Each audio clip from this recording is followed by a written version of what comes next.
Hi everyone. Hi Kari. Hello. Oh my God. Hello, Lisa. We, Nice top. thank you. Yes, for those of you who are not watching YouTube, Kari and I are matching, and we are matching on purpose.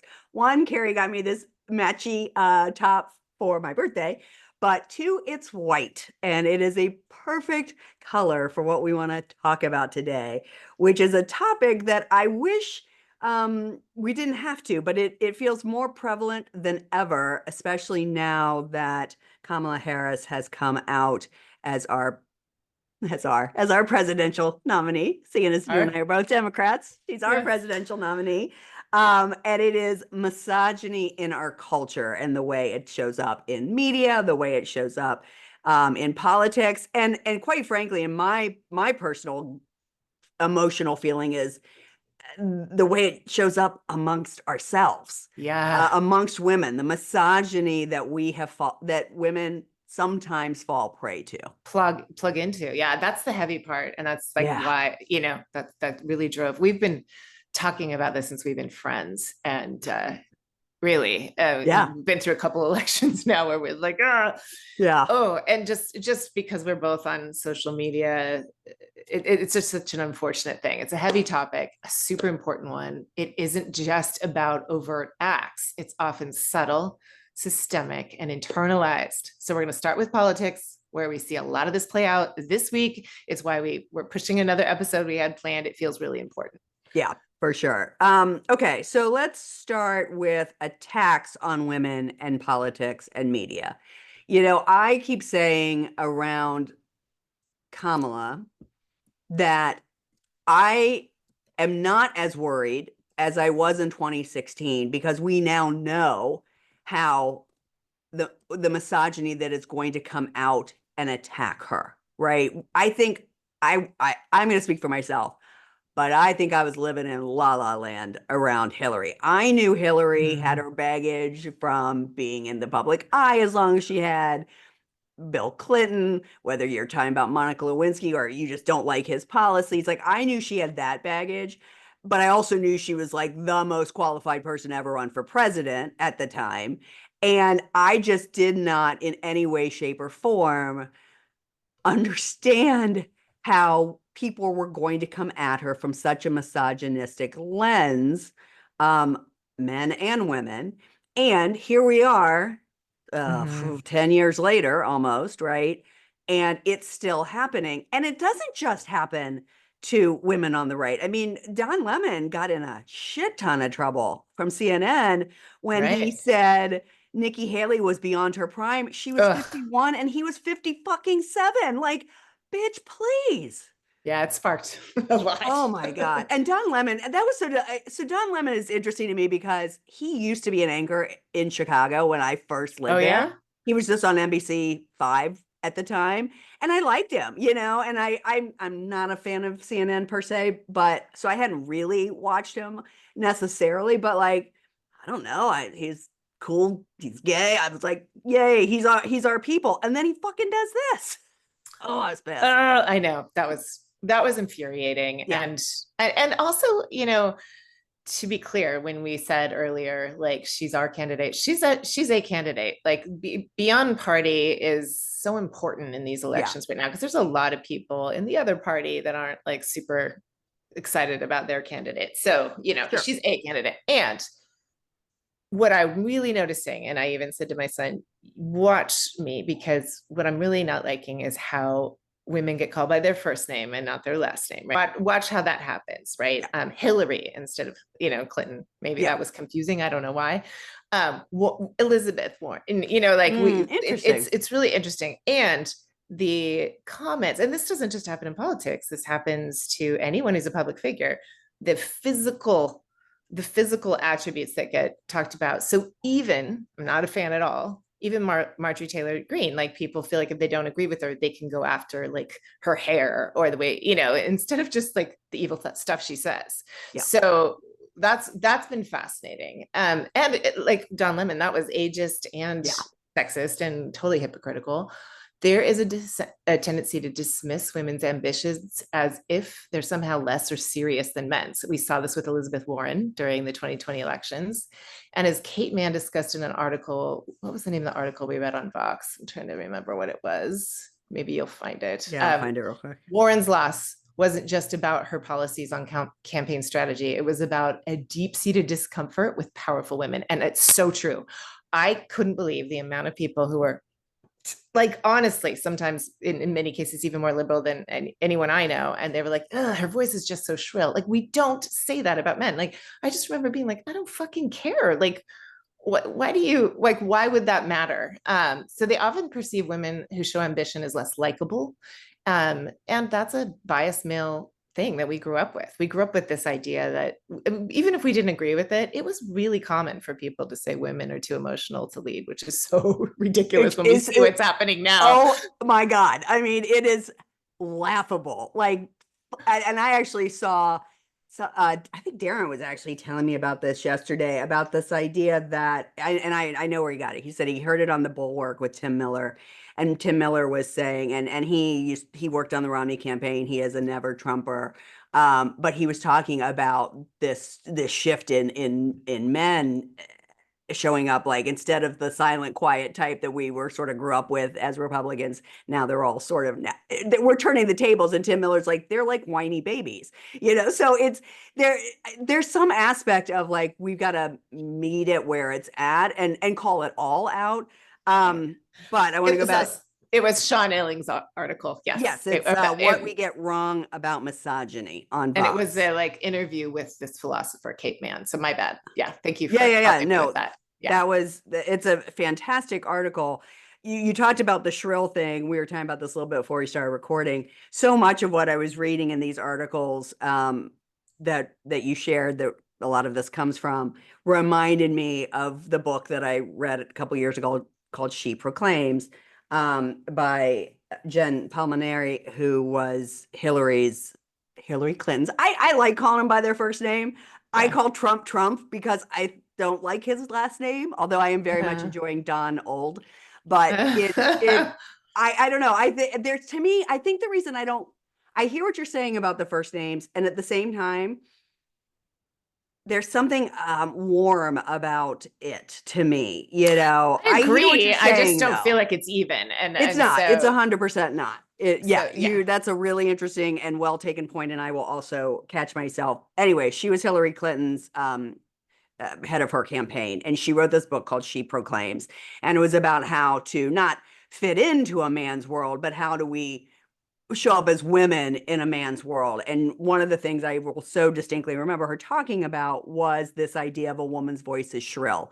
And she said, oh my God, we just have different voices. Like, this is just the timbre of our voice. I happen to have a particularly low voice, so maybe I don't sound as shrill as others, but it's like, that's so ridiculous. It's literally just our voice, but we're not used to hearing women in power speak. And so it sounds unusual to anyone's ears. I think we're getting better at that. I hope we are. There are many more women in power, not enough, clearly, but yeah, I mean, I think we have great examples. Like Ruth Bader Ginsburg is famous for saying, like, keep your voice low.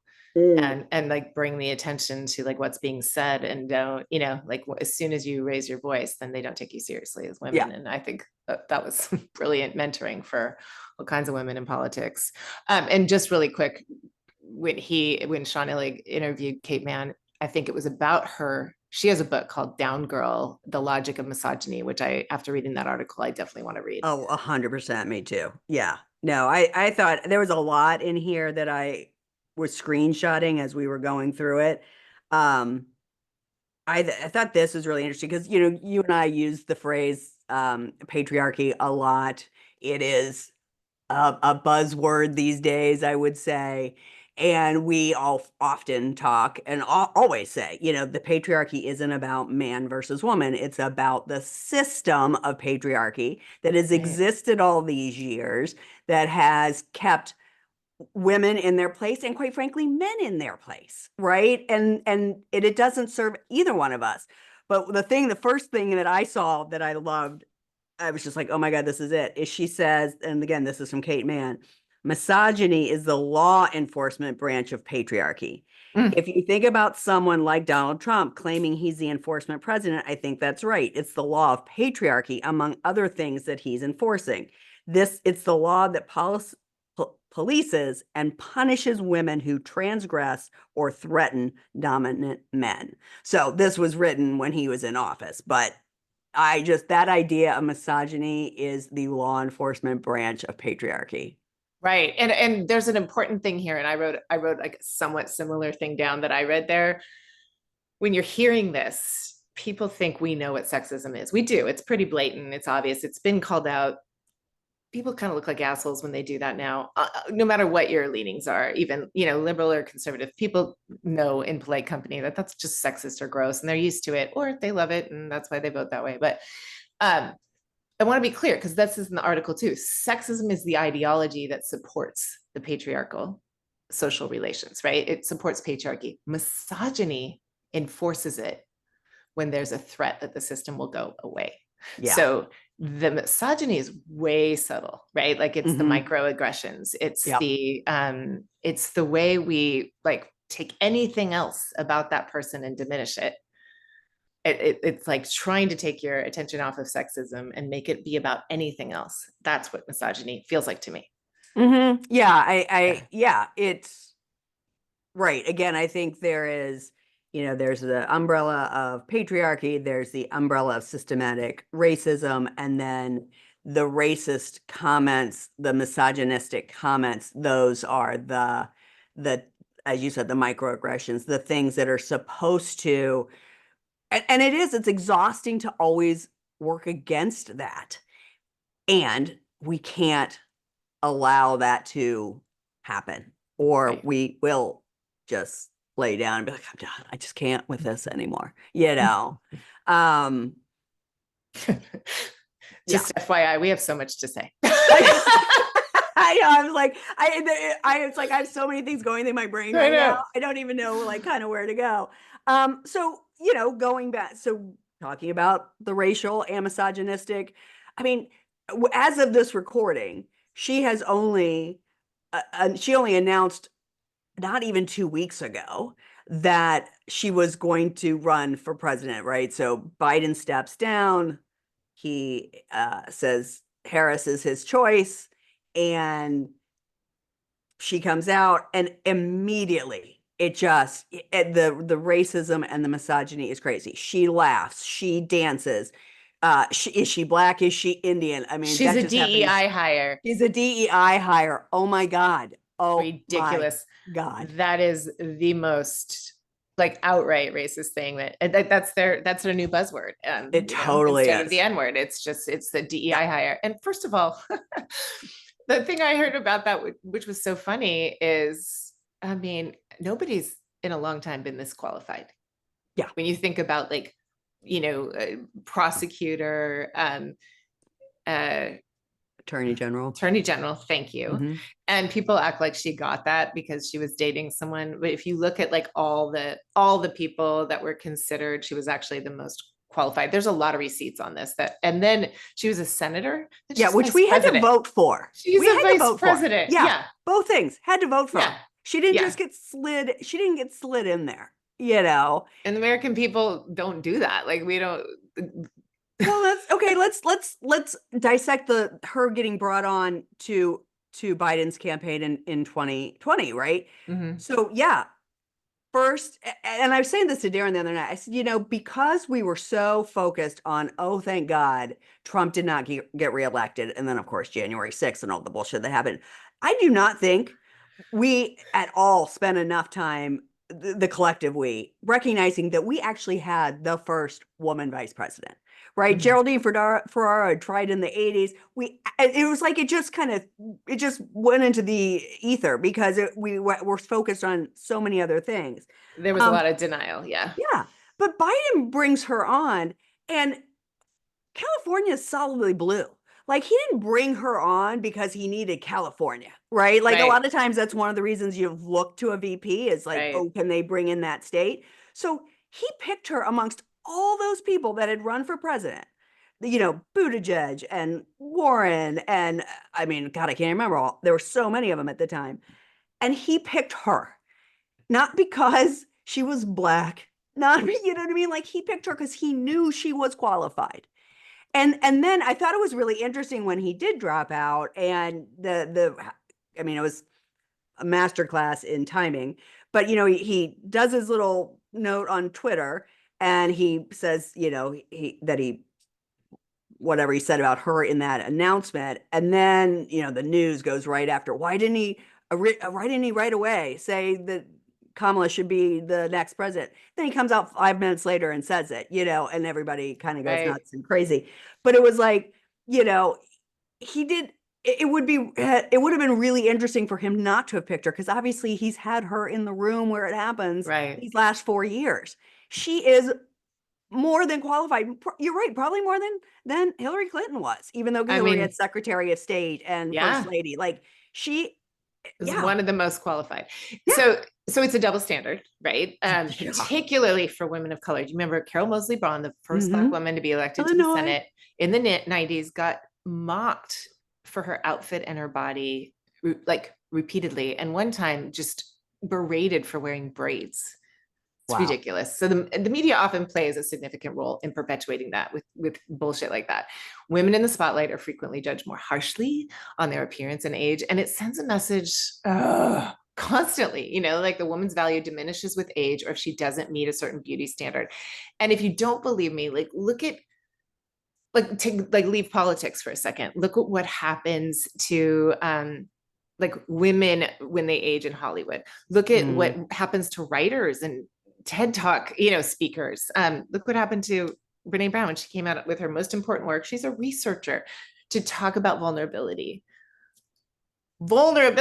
And what happened was she got just pummeled with like her things about her weight and the way she talks and her like it was just and that doesn't happen to men have like reported in like that doesn't happen when they put their work out in the world. They might get a little bit of that, but it's either like his stuff is good or it's shitty.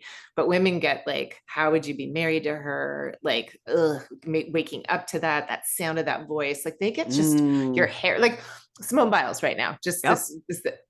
when she won gold in 2016, 8 years ago, she was on a high, only to like find out the internet and the world was like, hate your hair looks awful. Yep. What? I mean, well, we've recorded the episode about social media, and that comes out in a couple of weeks, but we talked briefly about this. But I mean, even me, right? Like I come out on my Instagram page talking about something that's important to me, and I get attacked by someone I do not know, A, telling me that I look 70, and B, that I've had work done, which is it? which is a dichotomy. Which is it? Did I look Right. 70? And quite frankly, but it was interesting because you and me and Elijah and Melissa were talking on our little thread, and Elijah was actually the one that pointed out that that is a way to she said, I feel sorry for this woman because at some point she's going to lose her looks, and she is no longer going to feel valuable because she's trying to tell you that your opinion is not Yes. valuable because of the way she perceives you look. I was, that to me blew my mind when Elijah said that. I was like, that is it in a goddamn nutshell. And Yeah. I think that's what's so, again, it's so prevalent. It's so on the nose about what we're going to get into in a minute too. Yeah. Okay. Like internalized, Uh, misogyny in women. But yeah. I didn't want to skip ahead if you had No, no, something no. else to say. Then I guess again, we're talking about the narratives. We've talked about voice. We've talked about looks. When we move into positions of power, or we're trying to move into positions of power, we're labeled as cold, unlikable. Hillary Clinton. I'm trying to fix myself. Yeah. Got that a ton, right? And yet anybody that knew her and was around her said she was lovely and funny and had a great laugh and was like one of the And warmest people you'd adores her ever know. daughter and Oh grandchildren. my God. That's the thing. Here's the thing. Like, again, there's so much of which is it, right? Yeah. She's hard on crime. She's soft on crime. Right. She is a DEI hire. She's not black. She's only conveniently recently black or something like that. Right. Same with this whole stepmom, cat woman, childless Yeah. cat moms Ladies. or something. Yeah, cat Yeah. ladies. do you not like, if she was a mom, is she not fit? And guess what? She did raise stepchildren. Are you Yep. saying step parents aren't parents? That they don't have a stake? I think, how do you say Pete's last name? I get it wrong a lot. Buttigieg. Buttigieg, thanks. He was like, so I haven't birthed children, but when I was, in the middle of combat, I definitely had a stake in the future of this country, very physically, right? Yeah. So, like, what do you mean by that? And like, which is it? Like, Well, and also, I love the meme that said the 46 presidents before Kamala Harris also didn't also, birth any children. that's true. I mean, Jesus So H. good. Christ, people. I know. So let's move on to internalized misogyny, because this is one of the big reasons you and I were like, oh, we got to talk about this. Yeah. It's when women unconsciously adopt those sexist attitudes and beliefs, like the woman who was nasty to you, right? The poor woman, right? Yeah. Goddess That bless. society perpetuates. I have often with my kids been like, I have this internal campaign called Compassion for Assholes. When someone's really awful, what is the pain behind their Oh, actions, right? 100%. Yep. But it leads to women undermining each other consciously or unconsciously. For example, according to exit polls, 52% of white women voted for Donald Trump in the 2016 election. And so this shows that women are voting against their own interests due to internalized misogyny and prioritizing other aspects over gender equality. So what is happening here? I mean, I think there's a couple of things going on. First, I want to make sure we understand that it was 55% of white women that voted, right? Like, I do think it's interesting I just think there was a load of people also that just didn't vote, right? They didn't like Hillary Clinton, they didn't like Trump, and they just didn't vote. I think we are seeing a turn for sure this year, right? Like, by like 3 days after, there's the white woman Zoom, right? And I do think now there is 10 years later an understanding, unfortunately, because of what we've lost under Trump, that we cannot sit on the sidelines anymore. So I think you are going to see a completely different percentage when it comes out. Now, are there still white women voting for Trump? 100%. And I mean, obviously, that's not me, so I can't speak to why they do it, but it does remind me, and I know I keep bringing this book up, but it's such a good book. It reminds me of Caste by Isabel Wilkerson. Yep. When my biggest takeaway from that, it's just a phenomenal book. I'll say it again, easy read of a very difficult topic. She is so brilliant at the way she distills it down to so easy to understand. But the bottom line that I walked away from, and dare I say, I also sort of walked away at the time after I read Hillbilly Elegy. This was my takeaway from that too. Now, I could have totally misunderstood that based on what I know now, but he grew up right outside of Dayton, I heard. He grew up in Middletown. Yeah, that's the whole reason I read the book, because where he grew up was where I went to college. Like, everything that was in that book, I knew, literally knew everything. So in Cash, she talks about in America anyways, right? The caste system, and we don't use that language here, but the caste system is, African Americans, people of color, and it doesn't matter where you are in the social strata or in financially. There are white people who think of Obama should have never made president because he's the lowest caste, because he's Black.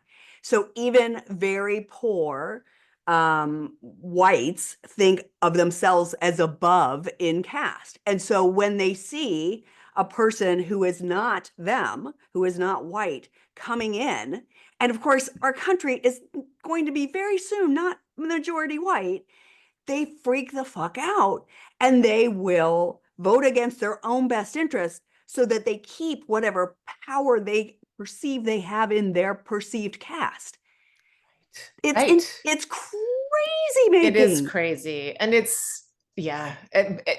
then to add to that, there's just a narrative of the behavior of what a good woman would, so that like that gets folded in with religious norms and, like some, different community and cultural norms that just, automatically make people look like they're out of place. Right. I also want to say, you mentioned the white woman Zoom. Like when I was on it, because people, I was sending it to people. I'm like, why is it like my cousin, like, why white women? And it was so well said there. It's because of those percentages, which I butchered, and thank you for correcting it, the, percentage of white women who voted. Um, it's indicative of, how performative or how sincere, but no follow through. Yeah. Happens a lot among white women. And that quote that I've seen many times, and I put it in here somewhere, I think, but in my notes, but is, your whiteness isn't going to protect you from the patriarchy that's coming for you. Yep. And with with like this Roe being overturned, with this, culture, this project 2025, Yep. there's just so much writing on the wall that, women, I mean, I keep saying this to my kids, like, you're white men, you'll be fine even if you hate it. I'm a woman, I have a disabled son. We will not be fine. Yep. And so the call to white women was, don't just like march and then do nothing. Don't just put out a yard sign or wear the t-shirt and do nothing. Look at how Black women like Stacey Abrams really, like, they show up and they stay there and they see it through. Yeah. And like, let's support them that way. Let's bring our feminism, together, and let's like stick with it and stay involved. And I think that's like incredibly inspiring, and that's what we're all about.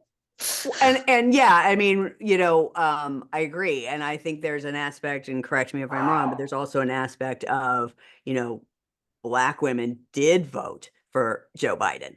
Mm-hmm. And so we cannot keep relying on Black women to save our fucking ass. Right. We have to walk hand in hand. And I did not make that Zoom. I made other ones, but what I did see from it though was the idea of, you're right, like pick whatever you feel comfortable with, or maybe even a little uncomfortable with. If it means just sending money, great, but keep sending money. Set up something with Act Blue so it's reoccurring between now and the election. If you are willing to go out and knock doors or do phone banks, do that. But you can't just get on the white woman Zoom and be like, I did my job. Right, exactly. Like, we have got to be in the fight, because as Kamala Harris says, when we fight, we win.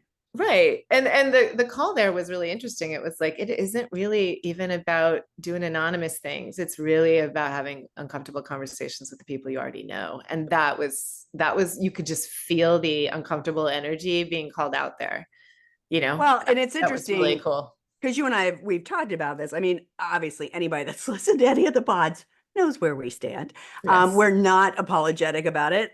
We're not going to back off of our stance just because we have a public pod and somewhat of a public persona at this point. You get to choose if you come along or if you step away. That's on you. That's fine. But even my private page, now I should say my page that is public, I have watched just in the last couple of weeks, my numbers, I am losing people left and right. And I'm like, bye. I am so okay with that. Sorry. Did I? No. Yeah. It's fascinating to me because, I do come from Republicans. I do come from a very, strong OC represent. OC, yeah. I was living in DC working like in organizations that were trying to help Clinton pass the national service bill. So I remember working on, with lots of community organizations there, and I would get like, probably fairly, but it felt unfair at the time, like a lot of assumptions about me, knowing where I was from, and just, some white woman who's just here to do some good and leave. Right. And white savior. But I never heard the orange curtain until I was there. Like, oh, well, you grew up behind the orange curtain. And that's interesting. That was a really interesting thing. Now, like, no disrespect to some people I love and who vote differently than me. If we can have adult conversations, right? I wish. I find it really interesting how much like researching this and being part of this and really knowing that this is like something I'm passionate about, the slut shaming culture, the culture that like calls women shrill and all that is definitely not just Orange County. That's definitely 80s culture in media, and it's where it's portrayed. And And it's what pits women against women. And it's Yeah. just ridiculous. And it happens in professional settings, but like casual everyday women are sometimes so harsh with each other. And then we just capitalize on it, like these Real Housewives things, or, in social media where like just women are pitted like against each other. And people are like, ooh, cat fight. It Yeah. feels so contrived because it's not natural. Um, but like it's all based on lack, which is part of patriarchy, right? This Yeah. idea that there's only so much happiness, so much success, so much Right. If beauty, you've so much. got power, I don't have power. Right, Yeah. yeah. Yeah. And Again, that's just bleh. It gets I, I'll never forget Peter in high school because he had grown up in such a small school, and so he's friends with boys and girls. But in high school, they started to really separate, and he was like, mm, I have some girls that are friends, but they kind of freak me out because it's so weird. Like we'll all be hanging out together and one will leave and the other one will, like, she's my best friend, but I hate her, or she's this, or like they would just say things about each other. He's like, it's so weird. I can't imagine doing that with my friends. And I just remember saying to him, not all girls do that. And right. why do you think that happens? Like what is creating that? Which he didn't always have an answer to, and neither did I, but it was just a Yeah. great like question. Like, why is that happening? Why are girls pitted against girls there? Because I mean, my own personal opinion is because when we are together, we are so effing powerful. Yep. I think it's when women support women, the power there is electric. Yeah. And that scares the shit out of mediocre white men. Peter can't understand it. Liam can't understand it because they are not mediocre white men, Right. right? But they know mediocre white men that when we get together and Yeah. support each other in whatever it is, they are Mhm. fucked. Yeah. And so I mean that's what it is, right? So and we talked about this when we had Charlotte on last year and Yeah. in Barbie in the Real World. That Yeah. is one of the things I'm most proud of Charlotte. When she's sometimes like, "Are you proud of my talent?" But I'm like, I am proud that you are a good woman who has good woman friends and you support each other and you're there for each other and there is no infighting. Right. That's what I am proud of. That's the woman I want to see you grow into. Yeah, if you become famous on Broadway, cherry on top. Yes. you know. Um, Yeah. yeah, No, it's true. Breaking that cycle comes from artists are really good at that. They're so, love some of these songs that are being played when Kamala's walking on the stage, like, Freedom by Beyonce and all those. Like they're artists are really good at that. And yet, like, we still have so much opportunity as a culture to start to shift that to, like, you and I, we say this a lot. That's why we do retreats in person. Women transform when they come together. They yeah, really, when they lift each other up, it's an abundant equation, yeah, right? If you yeah. come together and you are seen and heard and you're fed by that, you're able to feed the other person doing that for you. And then it just becomes this abundant growth of, like, we're all more powerful when we lift each other up. And we're listening first, right? And I'm not saying all women are great at that and men suck at it, because there's so many wonderful men right now that are 100%. that really get this and like really support women for bodily autonomy, really see that women can be incredible leaders. So I'm not saying it's like, Okay, either so that's an or, but interesting piece because I wonder as you're saying that you're absolutely right, and we all have that. We hear about it. It's not all fill in the blank, right? right. But I think the interesting piece is the problem lies in if you pay attention to media in any way, shape, or form, it sounds like it is all men, right? All white women, because those are the people with the loudest voices. And I think Mm-hmm. that's one of the things I've loved about the Zooms, right? Darren Right. asked me too. He's like, why were they divided into black woman Zoom, black man Zoom, white man Zoom? And I was like, because you need to start somewhere. And if that's where you feel safe to begin with, and then you can branch out from there, like I had no problem with that because ultimately we all came together to watch the rally on Tuesday, I just in was Georgia. so flipping curious. And also Oh, we totally. got into this a lot before that we did the podcast, when we were, taking that course with Alexandra. Like we were really Yeah. trying as moms to be like, hey, we're moms of white kids. Like let's Yes. let's really call ourselves out on this and really look at internalized racism. And what we relearned, we knew this, was like where like feminism abandons the Black community, right? Totally. And Yeah. so I think like you and I have been fascinated at like what can happen when we all come together and Yeah. And support going each back, other and listen to each other. I mean, literally transformation happens. I Right. do truly believe. I first off, I'm going to say it, and I hopefully I'll never be made wrong. I truly believe that we're going to have President Harris. I believe as way more than I did for Biden or Hillary Clinton. I feel it in my absolute bones. And so we are, this is going to be a transformation for this country in so many, many ways. We keep talking about if you have power, I don't have power. That's one of the interesting things. I do think we'll eventually do an episode on this. I'm reading The Power Code, which is by Katty Kay and Claire Shipman. They wrote The Confidence Code, which of course is one of my favorite books. And I'm only at the beginning of it, but they do talk about, women in power don't look at it that way. They don't look at it, if I have some, you don't have any, right? It's not fucking cake. It's like power is abundant and we can all get in there and do our piece and have our piece of power that helps transform people moving forward, I think the one last thing, because before we move into breaking the cycle, I wanted to talk about the other article you sent me, which was 12 ways to spot a female misogynist. Yes, I Because you're love right, this. it is Yes. very subtle. Misogyny among women is subtle because we have been told we catfight, that we are always against each other. I have never lived in a world where I felt that way about women. I mean, I am not flawless. I have made shit comments, no question in my mind. We talk about one in one of the future episodes. But I feel lucky that I have never felt pitted against other women. I have never been traumatized by a female relationship. We know people that have, and that is so sad to me. It's funny. You're right. We were just talking about somebody that I've worked with who is I mean, we know really, really several. with several. And you're right. I was just thinking about that. I don't feel that way either.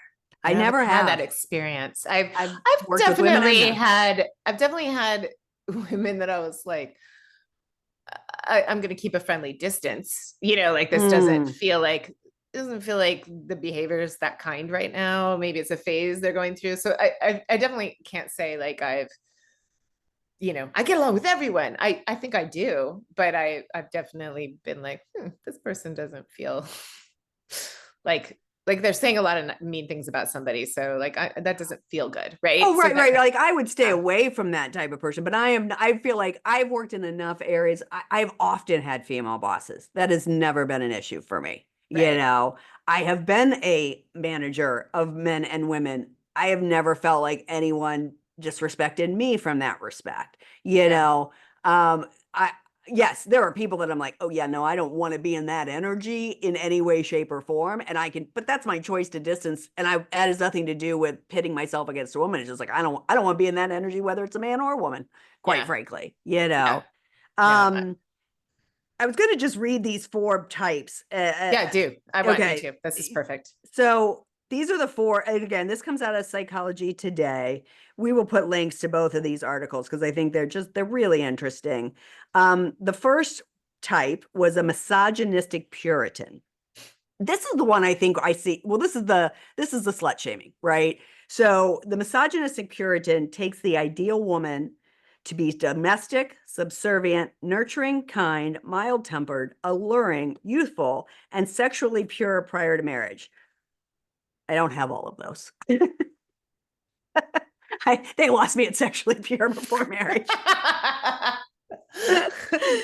She has adopted this feminine ideal from her misogynistic husband, family, or acquaintances. So I thought that one was interesting. Oh, and then she says she hates this, again, under this moniker, right? She quote unquote hates women who deviate from the feminine ideal and takes it to be her life's mission to find ways to discipline them and ultimately get them on the right track. While that scares me, I pity that woman because my God. I believe she feels like it's coming straight from God. Yes. Yes.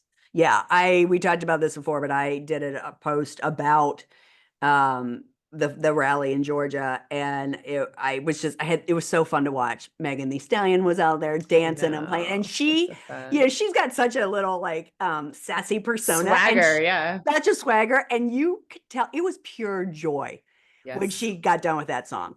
And so I made some comment about how like being watching this rally of 10,000 people, all colors, so joyful at this rally. True. And somebody came into my Instagram and commented that it was evil and disgusting. And do I really want my presidential campaign to kick off like that? And Kamala's poison. And interestingly, IG hit it.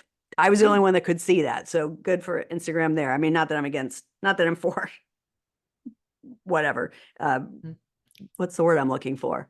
Censorship. Censorship. But Yeah, sorry. that was mean, and Yeah. also like not mine. Misogynistic self-critic. Mm. This Mm. one also makes me sad. The misogynistic self-critic is disdainful towards women who are not very feminine. She's in favor of traditional gender roles and will use any opportunity she gets to preach their social virtue. Men The should be trad wife. men should be dominant alphas. Women should be soft and compliant. Oh, That's sad. Misogynistic self-loather has adopted the general attitude of contempt toward every one of her filthy, quote unquote, kind, including herself. She oh, regards women, including herself, as promiscuous, manipulative, dishonest, irrational, incompetent, or unintelligent. Which, I mean, we hear that, we're hearing that all the time from the right, yes. Yeah. that these are Yeah. all the things that, yeah. Um, this is interesting. She tends to be in denial about her own self-loathing, but not usually about her contempt for women. So there's where Yeah. the subtleness comes in, right? Right. They think they're taking the high road, of, well, women should be this, and they're Right. not realizing that they are a goddamn woman. Yeah. We see this all the time on social Oh my media, like God. these miserable people who Glennon Doyle, I think, like, oh, and we've seen this. What else is there was a movie about this, like, it's not a good movie. Sorry, Nicole Kidman, but the one that she did with Zac Efron. Oh yeah, It's family like, fair or something like I that. think it's that one. Like, didn't you know people don't like happy women? I think it's that one. It could be a different Oh one, but wow. like people don't like happy women. And it reminded me of Glennon Doyle saying, when I am just so vulnerable and sharing all my woes and my anxiety, I get so many likes and I lose followers if I post a picture of me happy on a boat somewhere. People don't, Wow. like, people they just are coming for happy women. They just want to That's bring you down. Really crazy. interesting. And it happens every time. Every time they play with it and experiment with it. People Oh my they love her God. being tortured. They love her just talking about all of her struggle. They don't love her like laughing and having fun with Abby. Wow. Yeah. Wow. I've not heard that. That is wow. Yeah. Um, and then the last one, this kind of goes to the power is its own thing. The she devil. I'm not sure I love this title, but it's called the misogynistic she devil. She sees herself as superior to other women and at least on a level with, if not above, the top alpha males she encounters. In her view, other women are manipulative, dishonest, irrational, incompetent, unintelligent, but somehow she's exempted. Um, she's in constant competition with other women and would rather kick a woman off the career ladder or out of school than help her progress. That might be the worst. That might be the Yeah. worst of the That's four. pretty awful. Yeah. Yeah. Ugh. I do remember it's the and dang it. The movie, I think it's called The Idea of You, where anyway, who was in Devil Wears Prada? Anne Oh, Hathaway. Anne Anne Hathaway. Hathaway. Yeah. Oh, Yes. yes, yes, yes. I know what you're talking about. She's Yeah. So dating she a dates younger like a guy man, from a boy and band the or something. world like just trolls her, and her friend says, "Didn't you know people hate happy women?" That's where that line came from.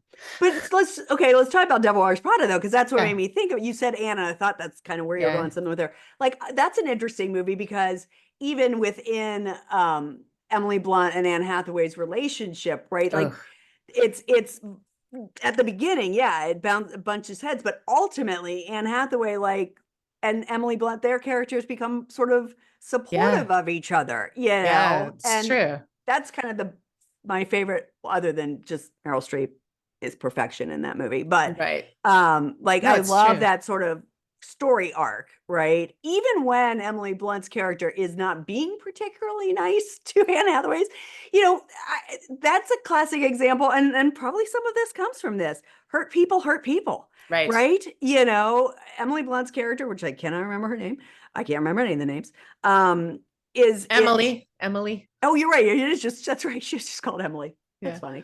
funny. Yeah, she's been treated this way on her way up, so she's going to treat the next person that way, And I Yes. do think there is an element of that when we talk about when women are against women, Yes. is Yeah. that something has happened in their life, and we said it again, right? We have friends who unfortunately have had traumatic experiences with other women in their life, and so it's hard to trust after that. Yeah. Mm. Yeah. All right, Okay. so we've swam in this muck for a good long time. Let's talk about getting out of it. Yeah. Breaking the cycle. Okay. How do we shift that mindset and recognize that supporting one another benefits everyone? And I think you sort of already said it. It's creating a culture where women are encouraged to pursue their ambitions, celebrated for their successes, wear their hair or their outfits however they damn want, Yep. and rather than being torn down. So like being each other's biggest supporters. Notice that in yourself when you're scrolling, notice that in your work, in your social circles. How are people talking about women? How are you thinking about women? And how can you start to like notice it and shift it and kind of raise that vibe?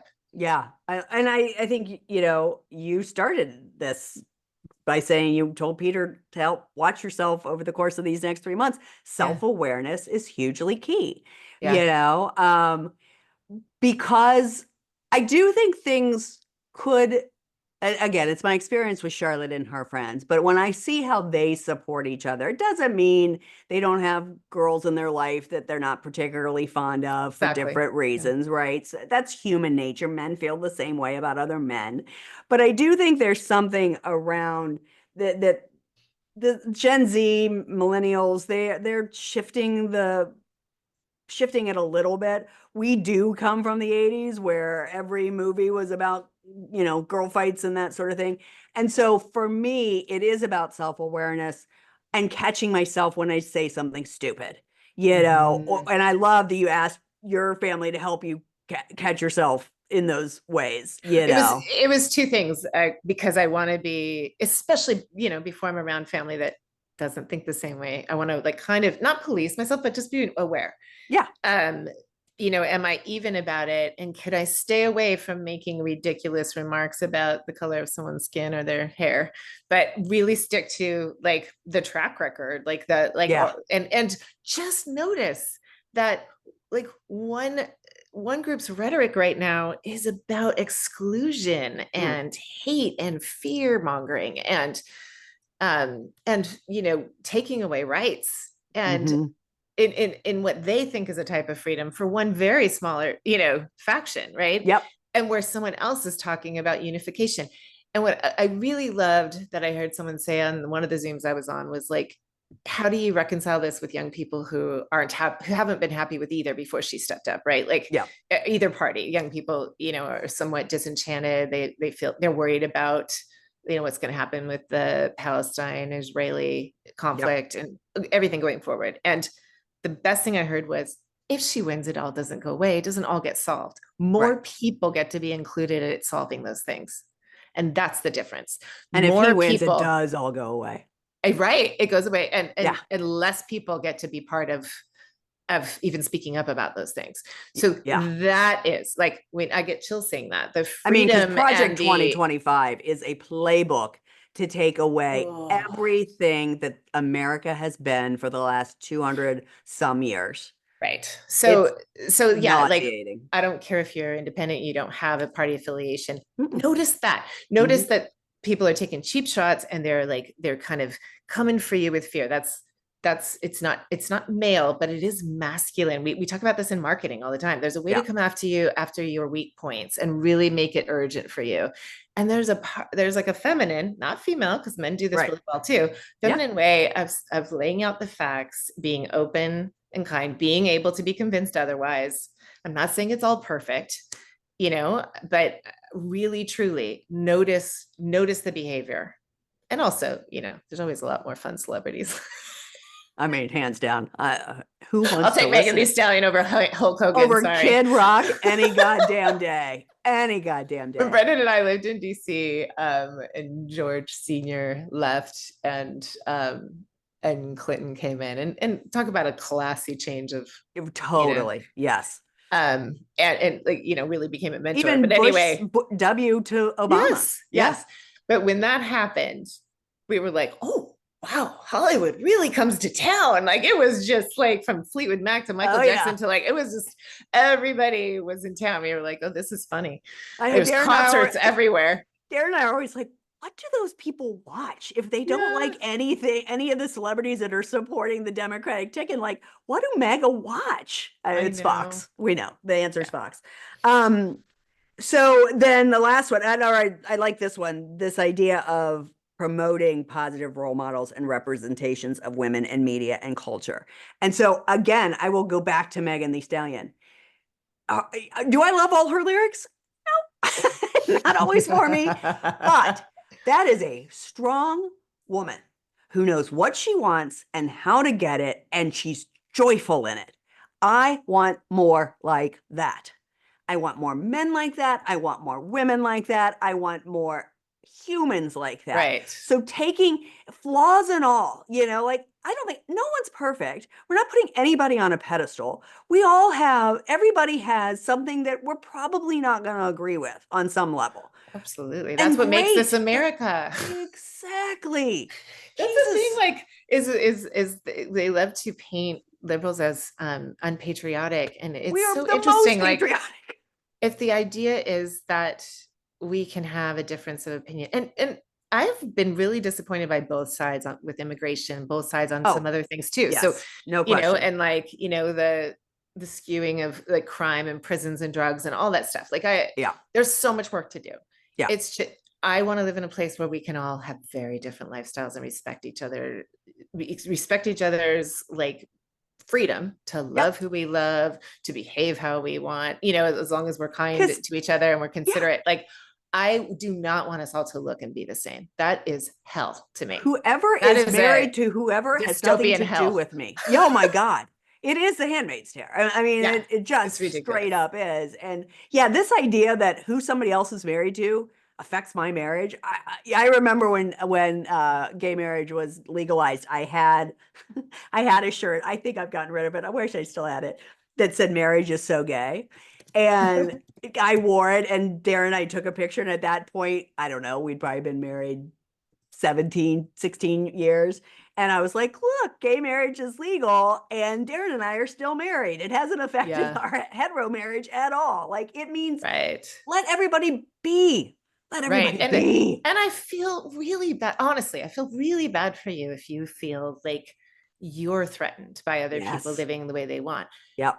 I know that a big thing, and I grew up Catholic, so did you. Yep. I know, like, a really tender thing is this pro-life thing, and it's rhetoric that has created this. This didn't used to be a thing. It was really an evangelical push for power. And if you don't believe me, look at history. But what I want to say is, if you're pro-life, are you also in support of, adoption and surrogacy and IVF? Are you also like, are you doing more for the poor? Are you, like that sign I see everywhere? You're pro-life until you're born poor, until they are born. Until you're born, period. Trans, gay, Black, immigrant, or disabled. And, that's very personal to me. 100%. So I really don't see people being pro all types of lives. Mm-hmm. And I'm not saying this to get combative. I'm saying that to, like, think about it. If that is really where you are, really expand what your definition of pro-life is, because we've got a lot of people suffering at the hands of these laws and these overturned things. So that's my soapbox, but it's like, you really think about what you're saying when you say you're pro-life, because that is why I can't align with it, because it's about something that doesn't support anything that really happens after that. They are pro-birth. Yeah. Now, are there people who identify as being anti-choice and also are gun rights Yeah, and sure. yes, absolutely. But again, the presence, and this is why it's about, like you said, do your research because it is presented, and I believe for the most part, like it is pro-birth, it's not pro-life. Mhm. Because the minute you're born, good luck to you. Yeah. You Yeah. know. We could go on and on. Oh my God. I don't pretend to know everything here. I'm very interested. I read a lot. I listen to a Yeah. lot. I am not. Those are great articles that you sent. Obviously, I read my own notes wrong and got some important percentages wrong, and I'm really glad there's two of us that really helps us. Um, I want to share what our theme song is. We kind of went back and forth, and we have some good ones to save. But on the subject of misogyny, Demi Lovato's song Swine is really interesting. And I think she wrote it in response to Roe being overturned. I'm not positive about that, but I think I read that. And it's a powerful anthem, because it captures the essence of challenging societal norms. Some of the key lyrics are my life, my voice, my rights, my choice. It's mine, or I'm just swine. Really, like I don't have any rights beyond an animal, if that's Yeah. the case, right? So it's a reminder of the importance of owning our voices and choices and not letting anyone make us feel less for them. No question. And I guess, and so to that end, if we have to be equitable here, or I want to be equitable here and say, if your choice is to vote down the Republican ticket, that is your choice. Does not align with me. I do not support it, but I am pro-choice, meaning you get to choose how you live your life. And while I do not agree with anything at all in the Republican sphere, especially once you read Project 2025, that is your choice. Yeah. And God is bless. I, Um, isn't isn't Lincoln Project a response of like some more moderate Republicans to they Trump? are, yes, they were never Trumpers. They were never Trumpers Because to there's a start out lot with. of Yeah. Republicans that are never Trumpers, so that's going to be interesting. Anyway, Yeah. I have to Yes. speak up and say that because I am related to and love some people who vote Republican. So Oh, sure. I don't know. I don't think all of them are Trumpers. Right. And people may choose to vote down the Republican ticket for everything else and not Trump. I mean, Mm, I actually don't really, I didn't call it the Republican convention when I was talking about it. I called it the MAGA convention because to me, yeah, it's MAGA true. and Republican are two totally different things. I'm starting to see that. There's, I equated no them for question. just so long. Yeah. Yeah, I have Republicans in my life that I consider old school Republicans where we can have the actual conversation without jumping all over each other. That's my dad.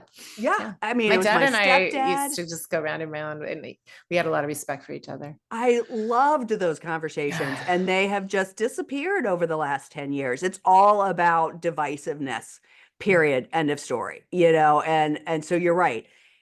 We may have listeners who identify and are registered Republican, and if you're not voting for Donald Trump at the top of the ticket, I mean, we are a big tent. We're happy to have you for sure. But you're right. I mean, ultimately, and we are going to do another episode about voting and why it is important. I love the phrase, and I hope I don't mess this up. Abraham Lincoln, um, the only way to pick your or to assure the future is to choose it. So to me, Mm, that's the thing to remember, especially if there are younger listeners out there who, yeah, still aren't as happy as I am about Kamala Harris running for president.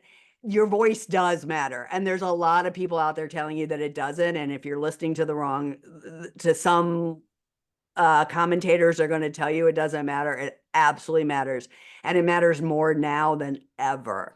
totally. So make sure to vote not just at the top of the ticket, but for all your local is what affects you. Hmm. So don't do if you don't have to go right down the ticket. Like go and pick and really research what is going to work for you and your family and your community.